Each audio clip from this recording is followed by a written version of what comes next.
L'intégration Afrique-Caraïbes s'accélère portée par un engagement politique renouvelé, de nouveaux instruments financiers et le développement de partenariats institutionnels.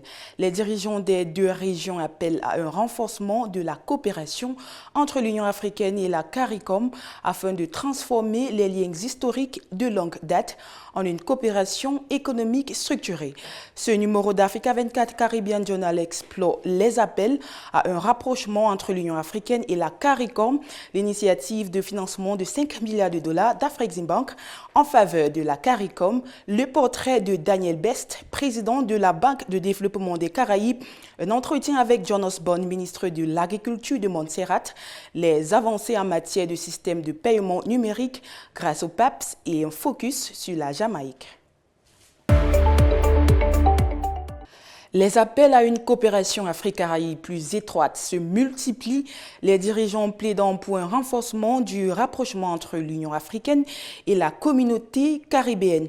Malgré des liens historiques anciens, les échanges commerciaux entre les deux régions demeurent limités, représentant moins de 3% des exportations totales de l'Afrique, ce qui souligne l'urgence de bâtir un partenariat plus structuré et stratégique. La volonté d'harmoniser les cadres de coopération entre l'Union africaine et la communauté caribéenne CARICOM s'intensifie, les deux régions cherchant à concrétiser leurs relations politiques en résultats économiques tangibles. Les échanges commerciaux entre l'Afrique et les Caraïbes demeurent limités, représentant moins de 3% des exportations totales africaines. L'harmonisation des politiques en matière de commerce, d'investissement et de gouvernance devrait permettre de créer de nouvelles opportunités pour les entreprises et les investisseurs de part et d'autre de l'Atlantique. Cette démarche est confortée par l'envergure des cadres d'intégration existants. La zone de libre-échange continentale africaine, ZLECAf, réunit 54 pays, 1,3 milliard d'habitants et un PIB cumulé d'environ 3 000 milliards de dollars américains, offrant ainsi une plateforme essentielle pour une coopération renforcée, tandis que la CARICOM fournit une structure régionale coordonnée facilitant les échanges. Because there must be the political will. Il est indispensable de faire preuve de volonté politique et de créer un environnement politique favorable. Entre l'Union africaine et la CARICOM, la communauté caribéenne, nous devons nous réunir, dialoguer. Nous pourrons alors affirmer et manifester notre soutien politique total au lien entre l'Afrique en tant que continent et la communauté caribéenne, la CARICOM, ou ceux d'entre nous qui vivent dans la région des Caraïbes. Une fois cet engagement politique établi, je suis convaincu que les entrepreneurs, les chefs d'entreprise et les citoyens ordinaires trouveront des solutions concrètes pour que cette volonté politique porte ses fruits. Au-delà de cet engagement politique, les institutions sont appelées à jouer un rôle central dans la traduction de cette vision en initiatives concrètes, notamment dans des secteurs clés comme l'agriculture, les énergies renouvelables et le commerce numérique. Cependant, des défis structurels persistent, tels que les contraintes de financement et la connectivité limitée. La Banque africaine de développement estime que l'Afrique est confrontée à un déficit de financement du commerce supérieur à 100 milliards de dollars par an, ce qui limite sa capacité à développer des partenariats à l'échelle mondiale. Nous avons la responsabilité de travailler ensemble sur cette planète que nous habitons. Les organisations régionales ont donc en premier lieu la responsabilité, au sein de leurs régions respectives, de veiller au maintien du développement de celles-ci, mais aussi, et c'est aussi important, de commercer, d'échanger, de collaborer et de travailler pacifiquement avec leurs voisins. Si tel est le cas, le monde sera meilleur. Le docteur Terence Drew, Premier ministre de Saint Kitts et Nevis et président de la CARICOM, souligne qu'une volonté politique soutenue, appuyée par des cadres financiers et réglementaires efficaces, sera essentielle pour libérer tout le potentiel de la coopération entre l'Afrique et les Caraïbes et bâtir un partenariat économique transatlantique compétitif. Je pense donc que l'Union africaine et la CARICOM ont la responsabilité de déclarer politiquement leur soutien à cette approche. Les institutions gouvernementales peuvent ensuite faciliter et soutenir les initiatives envisagées ou celles qui peuvent être mises en œuvre pour faire avancer nos objectifs. Alors que l'Union africaine et la CARICOM renforcent leur partenariat, l'accent se déplace désormais du dialogue politique vers des actions économiques concrètes. Grâce à des institutions plus solides, un meilleur financement et une volonté politique soutenue, les deux régions ambitionnent de créer de nouvelles opportunités en matière de commerce, d'investissement et d'innovation, ouvrant la voie à un partenariat afrique-caribéen plus dynamique et compétitif. Afreximbank redéfinit les relations Afrique-Caraïbes grâce à une initiative de financement de la CARICOM dotée de 5 milliards de dollars visant à stimuler le commerce, les infrastructures et la croissance du secteur privé. Ce programme cherche à renforcer la résilience économique, à réduire la dépendance extérieure et à transformer les liens historiques en une coopération financière concrète, aidant ainsi les économies caribéennes à s'intégrer plus profondément aux réseaux commerciaux africains. Longtemps limité, le commerce entre l'Afrique et les Caraïbes représente encore moins de 1 milliard de dollars par an, malgré une histoire commune et des liens culturels profonds. Avec cette nouvelle enveloppe de financement, plus de 5 milliards de dollars américains, Afreximbank veut changer la donne. Infrastructures, énergie, tourisme, agriculture et industrie créative sont désormais au cœur des priorités. L'objectif est clair, faire émerger de véritables chaînes de valeur transatlantiques et réduire la dépendance aux marchés traditionnels. Nous augmenterons donc le plafond global pour cette région, le faisant passer du niveau actuel de 3 milliards de dollars américains à 5 milliards de dollars américains dans l'espoir d'atteindre une pleine utilisation au cours des 3 à 4 prochaines années. Au-delà du financement, cette initiative s'inscrit dans une stratégie plus large. Afreximbank, qui dispose d'actifs dépassant les 40 milliards de dollars, multiplie les instruments de soutien au commerce et à l'investissement. La banque accompagne également la mise en place de corridors logistiques, de systèmes de paiement transfrontaliers et de plateformes commerciales entre les deux régions. Cette approche vise à réduire les barrières structurelles qui freinent encore les échanges Afrique-Caraïbes. Nous surmonterons les défis dès lors qu'il y a une réelle volonté et le désir de voir que cela apporte effectivement des bénéfices à nos populations. Nous réussirons à surmonter ces défis. Derrière cette initiative, une ambition, bâtir une Afrique globale connectée à sa diaspora. Le projet Afrique-Caribbean Trade and Investment Forum, lancé en 2022, est devenu un cadre central de dialogue entre gouvernements, institutions financières et secteur privé. À terme, l'objectif est de poser les bases d'un accord de libre-échange Afrique-Caraïbes avec une circulation renforcée des capitaux, des biens et des compétences. Comme un moyen pour nous d'offrir de meilleures conditions de vie à nos populations, de renforcer leur sécurité et de redonner de l'espoir aux citoyens de chaque pays ainsi qu'à ceux de... Avec ce financement de 5 milliards de dollars, Afreximbank ne se limite plus à financer le commerce africain. Elle redessine les équilibres économiques entre continents. Une stratégie qui fait de l'axe Afrique-Caraïbes l'un des nouveaux pôles émergents de la coopération Sud-Sud. Daniel Best, président de la Banque de développement des Caraïbes BDC, incarne une nouvelle génération de dirigeants financiers caribéens axés sur le financement du développement, l'intégration régionale et la transformation économique durable. Sous sa direction, la BDC renforce son rôle dans la mobilisation des investissements, le soutien à la résilience climatique et la promotion d'une croissance inclusive dans les États membres, tout en approfondissant ses partenariats avec l'Afrique et d'autres régions du monde afin de développer le commerce et la coopération au développement. À la tête de Caribbean Development Bank depuis 2025, Daniel Best veut donner un nouveau souffle à l'institution régionale. Ingénieur civil et spécialiste du financement du développement, le Barbadien cumule près de 30 ans d'expérience dans les infrastructures et la gestion de projets. Avant sa nomination, il dirigeait le département des projets de la banque, supervisant des programmes dans l'éducation, les infrastructures résilientes et l'inclusion sociale au bénéfice d'environ 1,6 million de personnes dans les Caraïbes. Il a également contribué à la mise en place du premier cadre de financement durable de l'institution. Le thème combler le fossé, mobiliser les capitaux privés pour libérer tout le potentiel de l'Afrique, répond directement à un défi et à une opportunité unique qui définissent nos deux régions et façonnent de plus en plus notre avenir commun. Face aux défis économiques et climatiques, Daniel Best défend une vision fondée sur 3 priorités. Innover, transformer et faire prospérer les économies caribéennes. Son ambition est de renforcer la sécurité alimentaire, soutenir la transition énergétique, et accélérer les financements destinés aux États vulnérables de la région.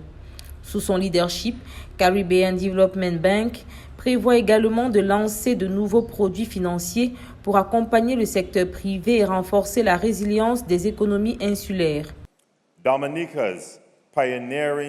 Le projet géothermique pionnier de la Dominique constitue un exemple parmi d'autres. Conçu pour fournir une énergie de base propre, fiable et abordable, il est né comme une idée jugée trop risquée par de nombreux acteurs commerciaux.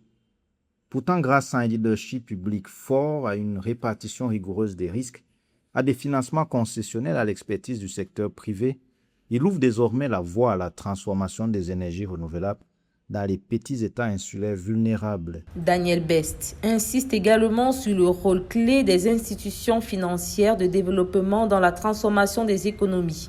Selon lui, ces institutions ne se limitent pas à financer des projets, mais contribuent à structurer des écosystèmes capables d'attirer durablement les capitaux privés et de réduire les vulnérabilités structurelles des pays. Lorsque nous aidons un gouvernement à préparer une liste de projets, à structurer une concession ou à concevoir un mécanisme de financement mixte, nous ne facilitons pas simplement un projet isolé. Nous améliorons l'environnement pour tous les investissements futurs. C'est ainsi que les écosystèmes prennent forme. À travers son parcours mêlant ingénierie, finance et stratégie publique, Daniel Best symbolise une nouvelle approche du développement dans la Caraïbe, plus inclusive, plus durable et tournée vers l'innovation. Dans une région particulièrement exposée aux crises climatiques et économiques, le nouveau président de la Caribbean Development Bank veut désormais transformer les défis caribéens en opportunités de croissance durable. John Osborne, ministre de l'Agriculture de Montserrat, souligne l'importance stratégique de la transformation agricole pour renforcer la sécurité alimentaire, réduire la dépendance aux importations et bâtir des systèmes alimentaires résilients face au changement climatique. Il insiste sur le fait qu'une coopération Afrique-Caraïbes plus étroite dans les domaines de l'agriculture, du transfert de technologies et de l'investissement est essentielle pour stimuler la productivité, améliorer les conditions de vie en milieu rural et soutenir un développement économique durable dans les deux régions. Pourquoi la souveraineté alimentaire constitue-t-elle un enjeu stratégique? Well, I think first what we need to do is look at the data. The Caribbean on a whole, if you look at the importation, we import maybe about $6 billion worth of food. That's importation bill in the Caribbean. In Montserrat, for instance, 90% of what we eat is actually imported. Now, I'm a new minister. I've only been a minister for a year. So I set out to actually look at why do we have these bottlenecks within the Caribbean? And we've now more focused on a term called food sovereignty than food security. The reason for that is food security is easy to attain. If we buy enough food for our people, we can get food security. Food sovereignty, on the other hand, determines who controls the value chain, who's producing.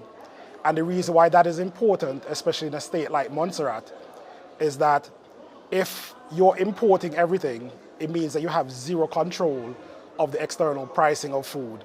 So when we look at what the cost of living is on island, you have zero control over that because you're importing so much. Versus if you try to attain food sovereignty and you're actually producing locally, then you have more control over the pricing and what your people eat. So even from a health standpoint, you get to control that narrative a little bit better. So we're here. Montserrat is a very special island. In 1995, we had a volcanic eruption. That volcanic eruption took out 2/3 of my island. With 2/3 of the island actually missing, about 2/3 of my population left also. What happens then is that most of our farming lands were actually destroyed by the volcano. So it's a lot harder for us to produce on what's left in the island. When I looked at the statistics of Africa, I realized that in terms of all the arable farming lands that's left, not cultivated, Africa accounts for over 60% of that. So because we're African by descent, and I'll just say 88% of Montserratians, when we did a DNA analysis, were of African origin, African descendants. which means that we are Africa. We are part of the African diaspora. So if we want to attain food sovereignty, we need to look to places like Africa, which our people came from, which our knowledge came from, which a lot of the things that we planted came from, to achieve that food sovereignty. So that's why I'm here, as well as with the other ministers, to actually rediscover our roots and rediscover our economic roots, as well as our cultural roots. Comment le potentiel agricole de l'Afrique peut être utile aux Caraïbes? Well, I was actually pleased that the Afromix Bank is actually putting money into the Caribbean. So they've extended and increased their capital to $5 million. So the financing is there. What I think we need now are the trade routes. And yes, I know there were some presentations that said that trade between Africa and the Caribbean does happen. But again, with the type of food that we want to import, we need to shorten those routes. We need to not go through Europe or to the US and then back to the Caribbean. Very much like our trip here, we left from St. Kitts and we came on a direct flight from St. Kitts to Africa. We need to increase those trade routes so that there are direct boats, direct ships leaving from Africa to the Caribbean and facilitate that. So I think once we can facilitate that level of trade, it'll be a lot better for both regions. Quels leviers doivent être activés pour renforcer les échanges avec l'Afrique? Well, funny enough that you said that. I had a conversation with your Minister of Tourism and we had a conversation around masquerades. Now, Montserrat has masquerades. When I showed him a picture of the Montserrat masquerades, they're very much alike your masquerades. And again, our culture is actually derived directly from Africa. So the collaboration is easy because the culture, we share certain cultural overlaps. Some are a little bit edited, but obviously the background and our heritage is Africa. So I think from a cultural standpoint and from a creative standpoint, that's easy. Again, our music, we have soca, we have calypso. The origins, although edited in the Caribbean, really are from African music. Montserrat, although it has a very small footprint, I don't know if you know the song Hot, Hot, Hot. That person who created that song, Arrow, is a national hero of Montserrat because he is Montserratian. Again, we're using our African talents in creative ways. And for me, and I want you to look at a holistic picture, I think that the creative arts are a very good way of advertising the Caribbean and advertising Africa. Sometimes it's through these creative arts that we even know about the other industries. So Arrow is a national hero of Montserrat, and because of that, a lot of people know about Montserrat. So we have built other industries like sand mining, etc., just out of the knowledge of people knowing about Arrow and that industry. Quels sont selon vous les défis pour passer à l'action? Well, I think what the organizers of the conference have done very well is to bring everyone together. So the conversation has started. What I would like to see now is the action. In the Caribbean, and sometimes we try to achieve perfection before we implement. I think sometimes that's what holds us back from actually getting to where we need to get.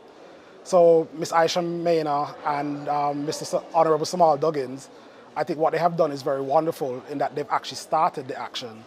And I think out of the action, we'll get all the solutions that we need going forward. So I expect that with this collaboration, we'll see a lot of great work coming out. Again, I want to revert back to something that was said during the summit.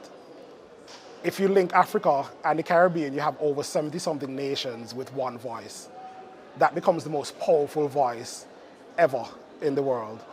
And I think we should build on that.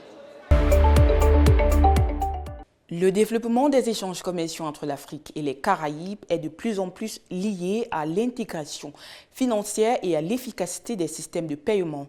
Les nouvelles solutions proposées par le système panafricain de paiement et de règlement PAPS permettront d'effectuer des paiements transfrontaliers en moins de 120 secondes, une avancée majeure par rapport au système traditionnel qui nécessite souvent plusieurs jours.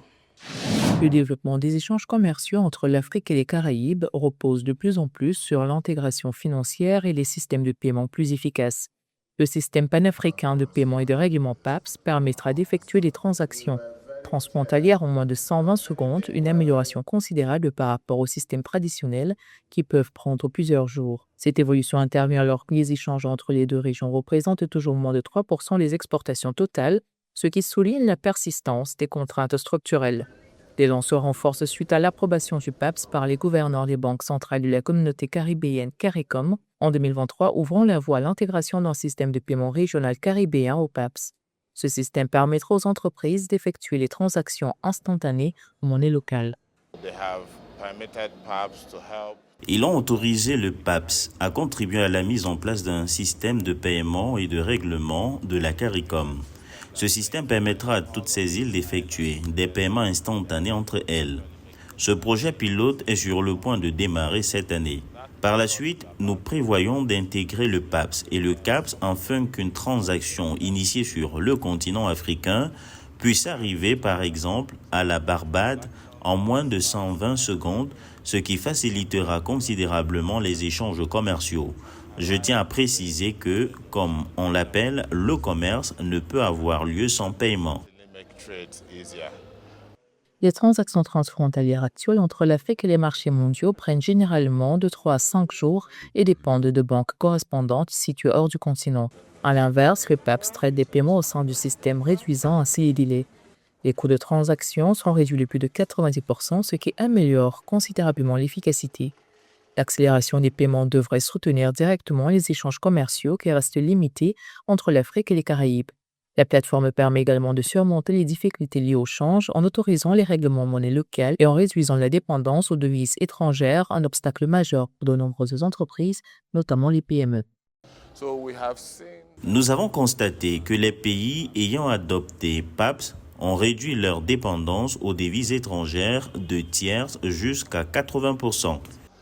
Si l'évolution dans les paiements est une étape essentielle pour dynamiser le commerce Afrique-Caraïbes, qui représente encore moins de 3% des exportations totales, les économistes soulignent qu'une intégration plus poussée nécessitera également des politiques coordonnées, une logistique améliorée et une plus grande mobilité des personnes et des biens.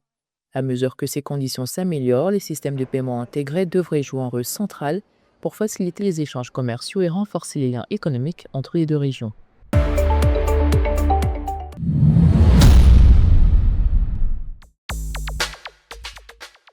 Le Premier ministre de Saint Kitts et Nevis, Dr Terence Drew, a annoncé que son pays accueillerait en 2026 le Forum Afrique-Caraïbes sur le commerce et l'investissement actif. Prévu pour renforcer les relations commerciales entre l'Afrique et les Caraïbes, ce forum réunit investisseurs, décideurs politiques et chefs d'entreprise autour des questions de commerce, d'investissement et de coopération économique. Le chef du gouvernement a salué le rôle d'Afreximbank dans le rapprochement entre les deux régions. Le festival Reggae Sumfest 2026, présenté comme le plus grand show reggae au monde, se tiendra du 12 au 18 juillet 2026 à Montego Bay en Jamaïque. L'événement mettra à l'honneur la musique reggae et dancehall à travers plusieurs concerts, soirées thématiques et activités culturelles. Le programme prévoit notamment un Family Fun Day le 13 juillet, un Street Dance le 14 juillet et plusieurs soirées festives jusqu'au concert principal organisé au complexe Catherine Hall. Chaque année, le festival attire des milliers de visiteurs venus des Caraïbes et d'ailleurs. Asfer organisera les 10 et 11 août 2026 à Bridgetown en Barbade la conférence internationale sur la gestion des terres agricoles et la santé des écosystèmes. L'événement rassemblera des chercheurs, universitaires et spécialistes venus échanger sur les enjeux liés à l'agriculture durable et à la préservation des écosystèmes.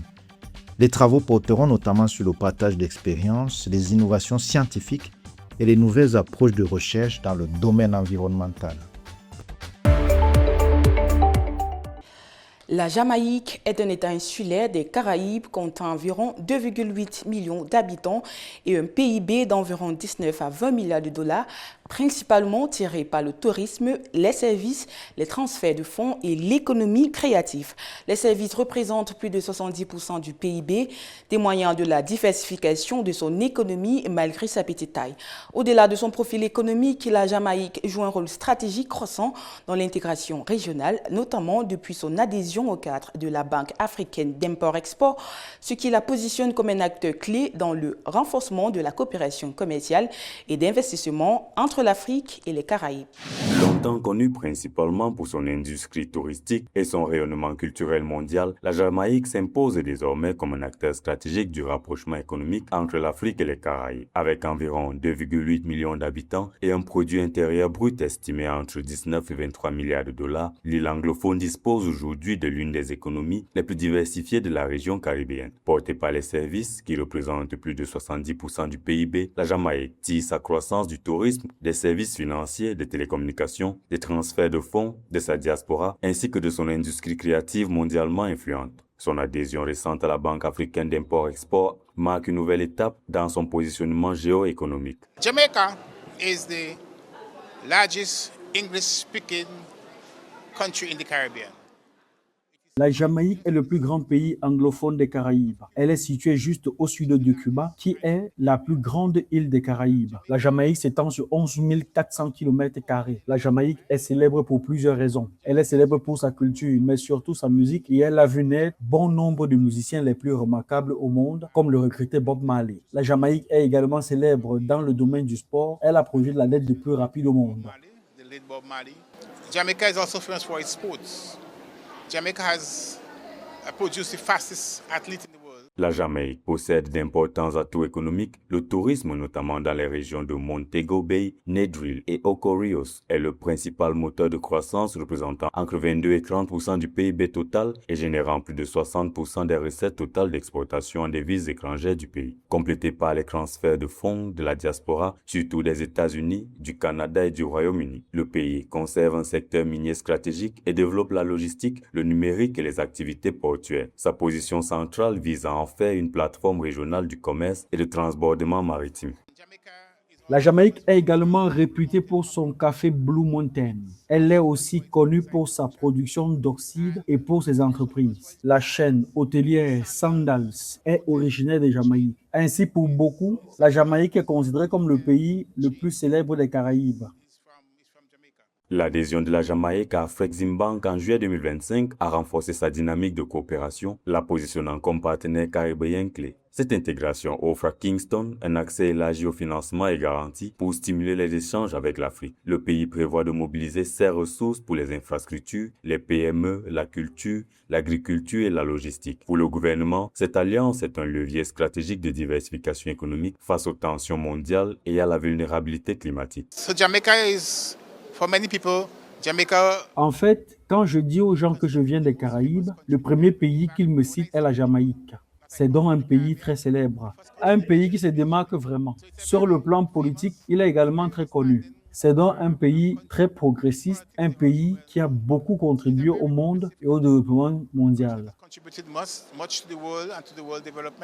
Au-delà de son intérêt national, la Jamaïque apparaît aujourd'hui comme l'un des piliers du nouveau partenariat Afrique-Caraïbes porté par Afreximbank et les États de la CARICOM. Grâce à son influence culturelle, sa stabilité politique relative et sa connectivité régionale, le pays ambitionne de devenir une passerelle entre les marchés africains, caribéens et nord-américains. Kingston pourrait ainsi jouer un rôle central dans le développement des investissements croisés, du commerce sud-sud et des industries créatives afro-caribéennes dans le cadre d'une coopération économique transatlantique en pleine expansion.